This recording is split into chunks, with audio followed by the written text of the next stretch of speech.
اعوذ باللہ من الشیطان الرجیم بسم اللہ الرحمن الرحیم۔ آج ہم 14ویں کلاس کی کتاب علم عمرانیات کی اس کا باب نمبر 2 شروع کرنے جا رہے ہیں، جو علامہ ابن خلدون کے متعلق ہے۔ علامہ ابن خلدون 1332 سے 1402 تک یہ ان کا زندگی کا عرصہ ہے جو انہوں نے گزارا ہے۔ تو زندگی کے حالات ذکر کرتے ہیں کہ محمد ابن ابراہیم بن عبد الرحمن ابن خلدون وسطی دور کا زبردست مفکر تھا۔ تیونس میں پیدا ہوا۔ اس دور کے تیونس علم کا مرکز تھا۔ اس دور میں تیونس علم کا مرکز تھا۔ اس نے قرآن کریم حفظ کیا، حدیث اور مالکی فقہ پر عبور حاصل کیا تھا۔ ابھی تک 20 سال کی عمر تھی کہ تیونس کے حاکم ابو اسحاق کے دوم نے ابن خلدون کی خدمات حاصل کی۔ بعد ازاں وہ فیض کے سلطان ابو عنان کی خدمت میں چلا گیا، پھر غرناطہ اسپین گیا، لیکن وہاں سے واپس افریقہ ہوا۔ 1377 کے بعد وہ اپنے گھر تیونس میں آ گیا۔ 1386 میں قاہرہ یعنی مصر چلا گیا، جہاں باقی زندگی گزار دی۔ یہاں قاضی القضات کے فرائض کئی بار انجام دیے۔ کتاب العبر دنیا کی مشہور تاریخ 1382 میں مرتب کی، جس میں عربوں اور بربر قوموں کے حالات ہیں۔ قاہرہ میں 1406 میں تقریباً 74 سال کی عمر میں اس کا انتقال ہوا۔ ابن خلدون کے عمرانی نظریات۔ مارٹڈیلا نے لکھا ہے کہ ابن خلدون کو عمرانیات میں خاص دلچسپی تھی، بلکہ بعض مفکرین نے اسے سب سے پہلا اور سچا ماہر عمرانیات قرار دیا ہے۔ بشیر احمد جنرل سیکرٹری پاکستان ولی اللہ سوسائٹی نے کہا کہ مغربی مفکر اگسٹ کامٹے کو عمرانیات کا بانی کہتے ہیں۔ آج کی دنیا ابن خلدون کو عمرانیات کا بانی کہتی ہے، لیکن تاریخی حقائق بتاتے ہیں کہ نہ کامٹے عمرانیات کا بانی تھا اور نہ خلدون، بلکہ دونوں پہلے مسلمان مفکرین نے عمرانی فکر کی بنیاد ڈالی تھی، جس کو سائنسی انداز میں ڈھالنا ابن خلدون کا کام تھا۔ یہ حقیقت ہے کہ ابتدائی دور کے مسلمان مفکرین، جن میں امام غزالی، الکندی، الفارابی، ابن سینا، ابن رشد، ابن عربی، ابن ابی ربیع اور مواردی خاص طور پر شامل ہیں، جو ابن خلدون سے پہلے عمرانی فکر پر بہت اثرات چھوڑ چکے تھے۔ ان سب کے خیالات کو جمع کر کے ان میں سائنسی رنگ بھر کے ایک علم کی شکل میں ڈھالنا ابن خلدون کا کام تھا، اور اس کا نام علم العمران رکھا۔ اس لحاظ سے ابن خلدون ہی عمرانیات کا اصل بانی ہے۔ کامٹے، جو فرینچ فلاسفر ہیں، نے 19ویں صدی کے صنعتی انقلاب سے پیدا ہونے والے معاشرتی مسائل و حالات سے متاثر ہو کر نئے علم کی تلاش کی۔ اس نے فرانس کے معاشرتی حالات کو سمجھنے کے لیے ایسے علم کی ضرورت محسوس کی جو حالات کی وضاحت کے ساتھ ساتھ مسائل کا حل بھی پیش کرے۔ اس پر عمرانیات وجود میں آئی۔ ابن خلدون کی عمرانیات وسطی دور کے معاشرتی حالات و مسائل کو بیان کرتی ہے، اور ابن خلدون اپنے دور میں عمرانیات کا بانی تھا۔ کامٹے جدید دور 19ویں صدی کے حالات و واقعات کو واضح کرتے ہیں، اس لیے الگ الگ بانی کہلائے۔ لیکن چونکہ کامٹے اور بعد کے آنے والے عمرانی مفکرین کے نظریات ابن خلدون کے نظریات سے ملتے جلتے ہیں، اور ابن خلدون کے نظریات جدید عمرانی علم میں شامل ہیں، اس لیے اصل بانی ابن خلدون ہی ہوا۔ بس بلا اختلاف یہ کہا جا سکتا ہے کہ عمرانیات کا بانی ابن خلدون تھا۔ اس کے چیدہ عمرانی افکار نظریات حسب ذیل ہیں۔ طریقہ کار۔ ابن خلدون کے طریقہ کار کے بارے میں ہارون خان شیروانی نے جو کچھ بیان کیا ہے، اس کا خلاصہ یہ کہ اس نے اس دور کے مسلمان معاشرے کو دیکھا۔ سب کی معاشرتی و سیاسی زندگی ایک دوسرے سے مختلف تھی، ان کا سیاسی اتار چڑھاؤ مختلف تھا۔ اس نے معاشرتی زندگی میں اس نے معاشرتی زندگی میں مقابلہ پیش نہیں نئے حقائق و مواد کے ساتھ اپنے بیان کو قوی بنایا۔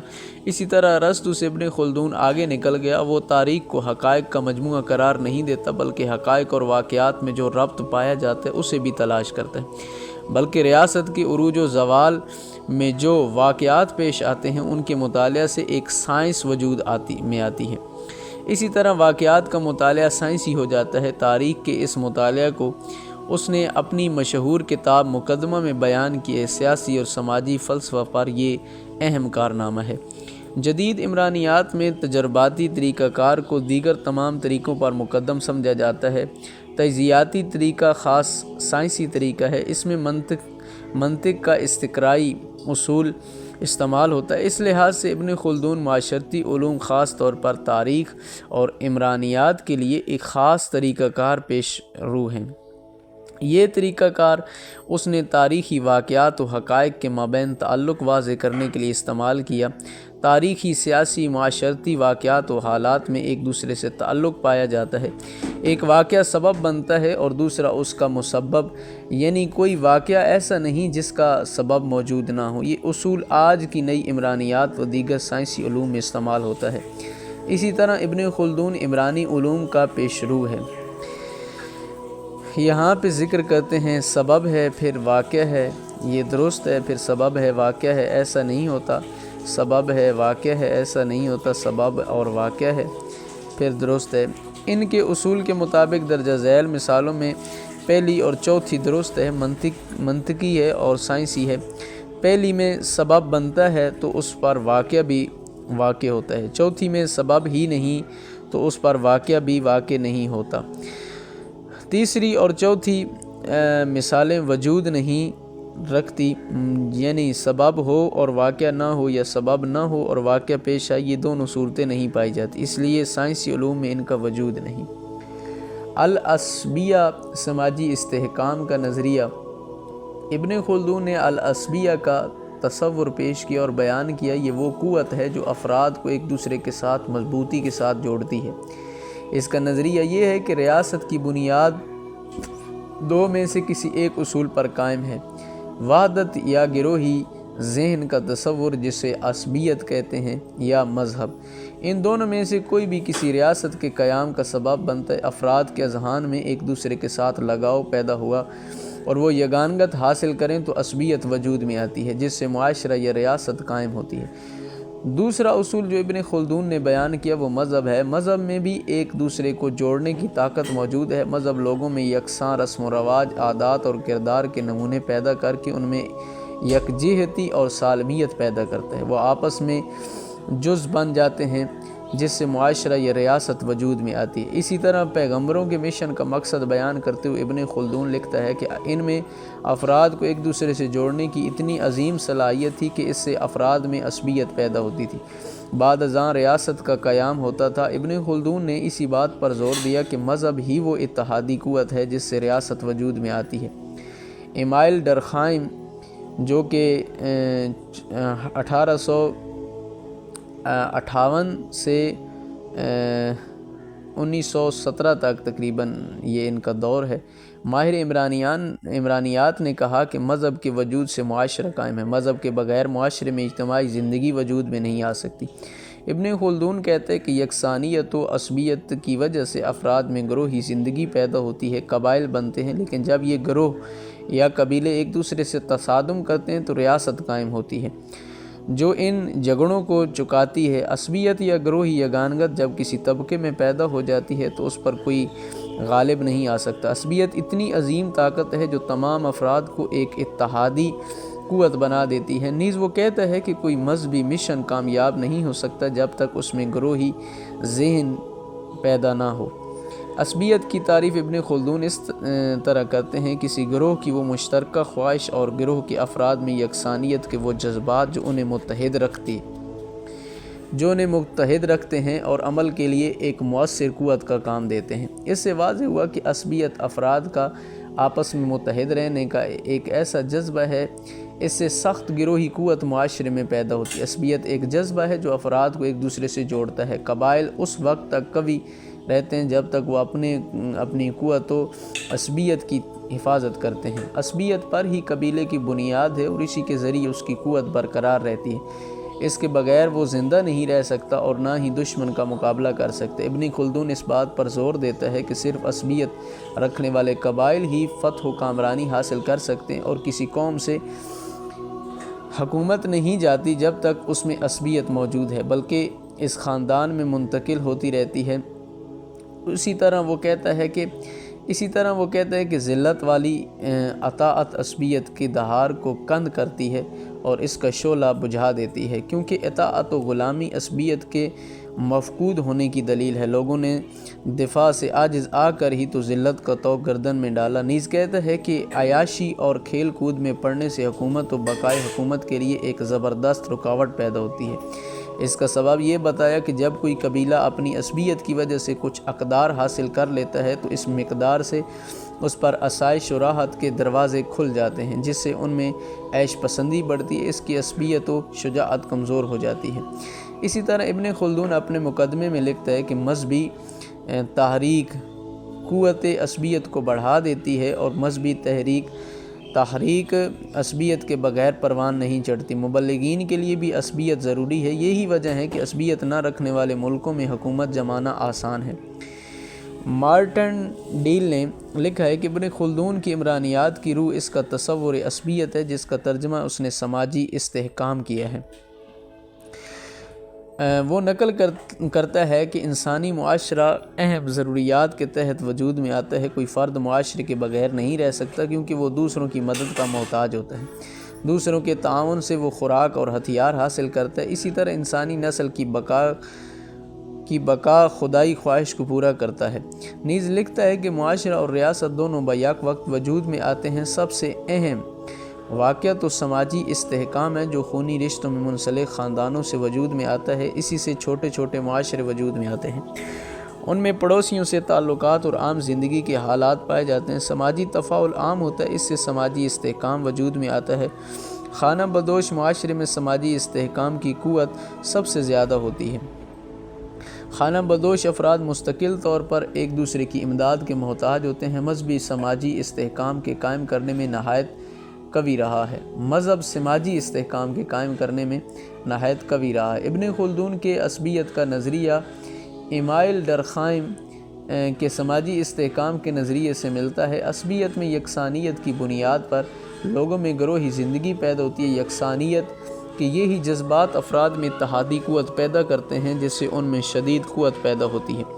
ڈرخائم نے یکسانیت کی بنیاد پر معاشرے میں میکانی استحکام بتایا ہے اور اسی وجہ سے اجتماعی ضمیر کی قوت کو مضبوط تر کہا ہے، جبکہ اجتماعی ضمیر متوسط افراد کے عقائد و جذبات ہیں جو معاشرے میں قائم ہوتے ہیں۔ اسی طرح اس نظریے میں ابن خلدون ڈرخائم سے 400 سال آگے ہیں، اور غالباً اسی وجہ سے ابن خلدون کو عمرانیات کا بانی کہا جاتا ہے۔ العصبیت اور سماجی تغیر، جیسا کہ پہلے بیان کیا ہے کہ عصبیت وہ دقت ہے جو افراد کو متحد رکھتی ہے، عصبیت وہ طاقت ہے جو افراد کو متحد رکھتی ہے اور قوموں اور قبیلوں کو جوڑے رکھتی ہے۔ جب یہ طاقت کمزور پڑتی ہے تو گروہ، قومیں یا قبیلے اور معاشرہ جو اس کی وجہ سے متحد ہوتا ہے بکھر جاتا ہے، جس سے معاشرتی تغیر کی فضا پیدا ہوتی ہے۔ نئے گروہ، قبیلے، حکومتیں قائم ہوتی ہیں جو کہ معاشرے میں تبدیلی کی وجہ بنتی ہے۔ اسی طرح عصبیت سماجی تغیر یا تبدیلی کی وجہ بنتی ہے، اور یہ عصبیت اگر پہلے سے زیادہ مضبوط ہو جائے تو پھر معاشرے میں بھی تغیر کی وجہ بنتی ہے۔ معاشرے کی پیدائش کا نظریہ، ابن خلدون نے اس بات پر زور دیا ہے کہ فرد اکیلا اپنی زندگی کی ضرورت حاصل نہیں کر سکتا جب تک وہ کسی دوسرے سے مدد حاصل نہ کرے، بلکہ اپنی روزی کمانے کے لیے بھی اسے دوسروں کی مدد کی ضرورت ہوتی ہے۔ جن چیزوں کی اسے ضرورت پڑتی ہے، دوسروں کی مدد کے بغیر اسے زیادہ وقت لگے گا تاکہ وہ ان چیزوں سے زندہ رہ سکے۔ اللہ تعالیٰ نے انسان کو یہ صلاحیت بخشی ہے کہ وہ دوسروں سے تعاون کرنے کے قابل ہے، اسی طرح وہ اپنی طرح کے بنی نوع انسان سے فائدہ اٹھاتا ہے۔ مکمل تعاون کے نتیجے میں ایک پیچیدہ سماجی مرحلہ وجود میں آتا ہے جسے بلدیاتی عمل کہتے ہیں۔ ابن خلدون نے اس کا نام تمدن رکھا ہے، انسان کو اپنی ضروریات پوری کرنے کے لیے ایسی سماجی تنظیم کی ضرورت پڑتی ہے کہ وہ اپنے مادی اور دیگر ضروریات پوری کر سکے۔ بنیادی طور پر انسان حیوان ہیں۔ جب ان میں مناسب طریقے سے تعاون پیدا ہو تو ایسی معاشرتی تنظیم پیدا ہوتی ہے، ان پر انصاف کی حکمرانی ہوتی ہے تاکہ ایک آدمی دوسرے کو دبا نہ لے اور وہ ایک دوسرے کو چیر پھاڑ نہ دیکھیں۔ ایک آدمی کا ایسا دباؤ جو دوسروں پر طاری ہو، ابن خلدون نے اسے دازے کے نام سے پکارا۔ ابن خلدون نے کہا ہے جب ایک سماجی تنظیم قائم ہو جائے تو اس کے بعد تہذیب یعنی عمران وجود میں آتا ہے۔ یہ عربی کا مقولہ ہے جس کے معنی بنانے یا فروغ دینے کے ہیں، یعنی اس نے اسے آبادی کے مفہوم میں بعد میں استعمال کیا۔ ابن خلدون نے کہا کہ جب تعاون وسیع بنیادوں پر قائم ہو جائے تو وسیع و طاقت ور ریاست وجود میں آ جاتی ہے۔ اسی حالت کو اس نے عصبیت یا استحکام یا گروہی یگانگت یا گروہی شعور کہا ہے۔ ایسے گروہ کے افراد ایک دوسرے کے ساتھ گہرا رابط قائم کرتے ہیں اور ایک رشتہ دار گروہ وجود میں لاتے ہیں۔ اسے قبیلہ بھی اس نے کہا ہے، یعنی اس گروہ میں شامل تمام افراد اپنا تعلق ایک مشترکہ آباء و اجداد سے بتاتے ہیں۔ مذکورہ بالا انداز میں افراد تعاون کے ذریعے گروہی زندگی کو وجود میں لاتے ہیں جس سے معاشرے کی ابتدا ہوتی ہے۔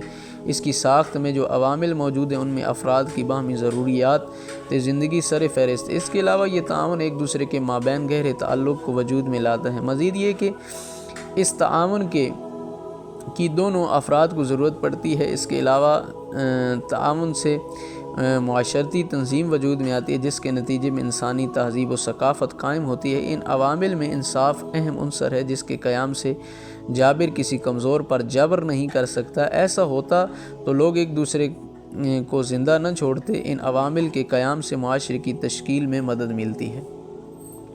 سماجی تغیر کا نظام، سماجی تغیر کا نظریہ۔ عصبیت کے نظریے میں علامہ صاحب نے فرمایا کہ وہ معاشرے جو اس قوت کو کھو بیٹھتے ہیں وہ بدنظمی کا شکار ہو جاتے ہیں، حکومت بدل جاتی ہے اور معاشرہ تغیر کا شکار ہو جاتا ہے۔ وہ کہتے ہیں کہ وہ قبیلے جس میں عصبیت کی قوت موجود ہے اس میں حکومت کرنے اور قائم رکھنے کی صلاحیت موجود ہوتی ہے، اور جب یہ قوت کمزور پڑ جاتی ہے تو معاشرتی تغیر واقع ہوتا ہے اور قبائل کمزور پڑ جاتے ہیں، دوسرے ان پر حملہ کر کے حکومتیں چھین لیتے ہیں۔ ریاست کی حدود پر کنٹرول ہونا چاہیے، ریاست اتنی بڑی نہ ہو کہ اس پر کنٹرول نہ ہو سکے۔ خلدون کے بقول قوموں کا عروج و زوال باری باری ہوتا ہے، ایک قوم حاکم ہوتی ہے تو دوسری اس کے زوال کے بعد حاکم بنتی ہے۔ کسی ریاست کی عمر 120 سال ہوتی ہے جو کہ 3 ادوار میں تقسیم ہوتی ہے، ہر دور 40 سال کا ہوتا ہے۔ یہ 3 ادوار اس طرح سے ہیں۔ پہلا دور، اس دور میں قبیلے کے لوگوں میں وہ تمام عادتیں اور خصلتیں موجود ہوتی ہیں جو حکومت کے قیام کے لیے لازم و ملزوم ہوتی ہیں۔ اس دور کو ارتقاء ایولیوشن کا دور یا منزل بھی کہا جاتا ہے۔ اس دور میں قبیلے کے افراد میں عصبیت کا جذبہ بہت زیادہ ہوتا ہے۔ اس دور میں قبیلہ تمدنی اور مادی ترقی اور آسائش کے لحاظ سے کافی کمزور ہوتا ہے مگر عصبیت کی طاقت سے بھرپور ہوتا ہے جس کی بدولت اس کی حکمرانیت مضبوط ہوتی ہے۔ یہ دور بدوی معاشرے کے عروج کی ابتدا ہے۔ دوسرا دور مادی و معاشی لحاظ سے ترقی کا دور کہلاتا ہے۔ اس دور میں تہذیب و عروج پر ہوتی ہے۔ اس میں معاشرہ ترقی کر کے بدوی سے حضری کی طرف منتقل ہوتا ہے اور لوگوں میں شہری معاشرے کی خصوصیات جنم لیتی ہیں۔ افراد عیش اور سہل پسند ہو جاتے ہیں، ان میں عصبیت کے جذبات کمزور پڑنے لگتے ہیں۔ اس دور میں ریاست اور اس کے افراد مادی لحاظ سے عروج پر ہوتے ہیں مگر اندر سے عصبیت کا زوال شروع ہو جاتا ہے۔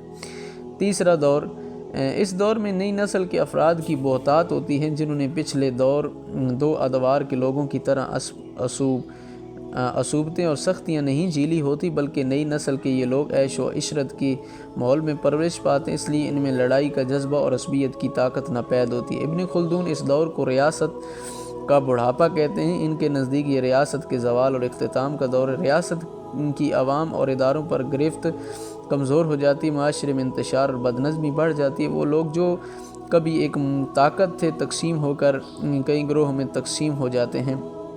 خلدون کے مطابق معاشرہ پھر 120 سال پہلے والی منزل کی طرف پہنچ جاتا ہے اور قوموں کو یہ عروج و زوال اس طرح جاری ساری رہتا ہے۔ خلدون کا یہ نظریہ قوموں کے عروج و زوال کے نظریے کے نام سے جانا جاتا ہے۔ یہ نظریہ اٹلی کے ماہر عمرانیات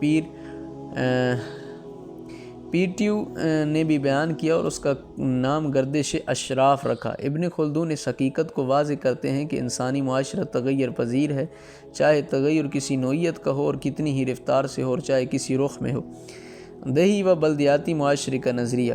ہارون خان شیروانی لکھتا ہے کہ ابن خلدون اصل عمرانیات کی بنیاد رکھتا ہے جب وہ انسانی معاشرے کے خواص بیان کرتا ہے۔ انسانی معاشرہ حیوانی معاشرے سے مندرجہ ذیل خواص کی بنیاد پر مختلف ہے۔ اپنی عقل کی بنا پر اقتدار اعلیٰ کی ضرورت، ذرائع معیشت کی تلاش اور اپنے نوع انسان کے ساتھ رہنا سہنا، جس سے انجام کار مستقل کسب اور شہر وجود میں آتے ہیں۔ ان خواص سے ثابت ہے کہ انسان معاشرتی زندگی پسند کرتا ہے اور اس میں اپنی زندگی گزارتا ہے، اپنی حاجات بھی معاشرے میں ہی رہ کر پوری کرتا ہے۔ اس نے دیہی و بلدیاتی معاشرے میں امتیاز بیان کر کے معاشرے کی دو اقسام کر دی: قبیلہ جس کی زندگی بدوی یا خانہ بدوشی کی ہے، میں گروہی زندگی سب سے اونچے درجے کی ہوتی ہے۔ ریگستانوں کی کرخت زندگی انہیں دشمنوں کا مقابلہ کرنے اور شکست دینے کے قابل بناتی ہے۔ بدوی معاشرے کی خصوصیات۔ بدوی معاشرہ کے لوگ زیادہ تر زراعت سے وابستہ ہوتے ہیں۔ یہ لوگ کاشتکاری کرتے ہیں اور جانور پالتے ہیں۔ یہ لوگ گلہ بانی کرتے ہیں، اونٹ اور بھیڑ بکریاں پالتے ہیں، چراگاہوں اور صحراؤں میں جانوروں کے ساتھ رہتے ہیں۔ ان کی خوراک و لباس سادہ ہوتی ہے اور یہ جھونپڑیوں میں رہتے ہیں۔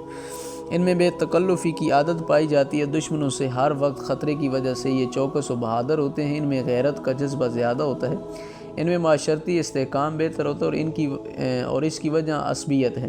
عصبیت کا جذبہ شدید ہوتا ہے۔ اس کے برعکس جب قبائل مقیم ہو جاتے ہیں تو افراد میں گروہی زندگی ان کے انفرادی کارکردگی کی بنا پر جاتی رہتی ہے۔ ابن خلدون نے ان کو حضری معاشرہ یعنی شہری معاشرے کا نام دیا ہے۔ حضری معاشرے کی خصوصیات۔ یہ لوگ شہری ہوتے ہیں، اس لیے ان کا ذریعہ معاش تجارت، صنعت اور ملازمت ہوتا ہے۔ یہ لوگ معاشی طور پر خوشحال ہوتے ہیں، اس لیے ان کی خوراک، لباس اور رہائش کا معیار اعلیٰ درجے کا ہوتا ہے۔ حضری لوگ عیش و عشرت کی زندگی گزارتے ہیں، جس سے ان میں غیر اخلاقی سرگرمیاں اور عادات پیدا ہو جاتی ہیں۔ حضری معاشرے کے لوگوں کے تحفظ کے لیے حکومت نے فوج اور پولیس مقرر کی ہوتی ہے، اس لیے حضری لوگ بزدل ہوتے ہیں۔ تہذیبی علم و فنون کی ترقی کی وجہ حضری معاشرے کے افراد۔ ان لوگوں میں عصبیت کا جذبہ کمزور ہوتا ہے۔ ابن خلدون کا حضری و بدوی معاشرے کا نظریہ اور ڈرخائم اور ٹونیز کے نظریے سے ملتا جلتا ہے۔ نیز آب و ہوا کے اثرات فرد کے کردار اور لوگوں کی رسم و رواج پر بیان کیے۔ میدانی علاقوں، پہاڑی علاقوں اور دیہی و بلدیاتی علاقوں کے رہنے والوں کی معاشرتی زندگی ایک دوسرے سے مختلف ہے اور ان کے رسم و رواج بھی مختلف ہیں۔ یہ تھا آج کا ہمارا درس جو ہم نے پڑھا۔ آج ہم نے باب نمبر 2 جو ہے اس کا مکمل طور پر ہم نے مطالعہ کیا ہے اور اس کا متن پڑھا ہے۔ تو انشاءاللہ خداوند عالم آپ کی توفیقات خیر میں اور توفیقات علمیہ میں اضافہ فرمائے۔ والسلام علیکم ورحمۃ اللہ وبرکاتہ۔